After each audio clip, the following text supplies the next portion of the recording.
1978లో ప్రాణం ఖరీదు అనే సినిమాతో మొదలెట్టారు ఆయన సినీ ప్రయాణం. మన శంకర్ వరప్రసాద్ గారు, అదే మన చిరంజీవి గారు. అక్కడి నుంచి దాదాపు 157 చిత్రాల ప్రయాణం.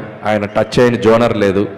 అటు నటనకు స్కోప్ ఉన్న ఫిలిమ్స్ రుద్రవీణ, స్వయం కృషి, ఆపద్బంధువు లాంటి చిత్రాలు. ఒకవైపు మాస్ డాన్సెస్, ఫైట్స్ ఉన్న యముడికి మొగుడు, పసివాడి ప్రాణం, అత్తగడం మొగుడు, గ్యాంగ్ లీడర్, గరనామగుడు, రౌడీ ఇలాంటి ఎన్నో మాస్ ఫిలిమ్స్ చేశారు.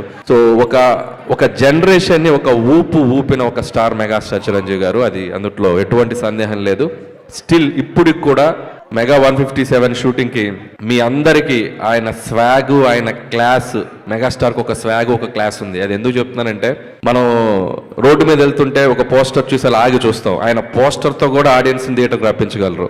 ఒక స్టైల్గా అలా నుంచోవటం, ఓ లుక్ అలా ఇవ్వటం. మీకు ఒక్కొక్క పోస్టర్ ఒక్కొక్క క్యారికేచర్ ఉంటుంది చిరంజీవి గారిది. గరానమ్మగుడు అంటే ఒక 1 మీద అలా నుంచుంటారు, గ్యాంగ్ లీడర్ అంటే ఒక గన్ పట్టుకుని అలా నుంచి ఉంటారు, రౌడీ లీడర్ అంటే అలా ఒక బెడ్ మీద గ్లాస్ పట్టుకుని అలా నుంచి ఉంటారు. పోస్టర్ తోటే మనం చిరంజీవి గారి సినిమాకి వెళ్ళాలి అనేంత ఒక ఎగ్జైట్మెంట్ క్రియేట్ చేసి ఒక పోజ్తో, సో అంత అట్రాక్షన్, అంత ఒక ఇదున్న స్టార్ చిరంజీవి గారు.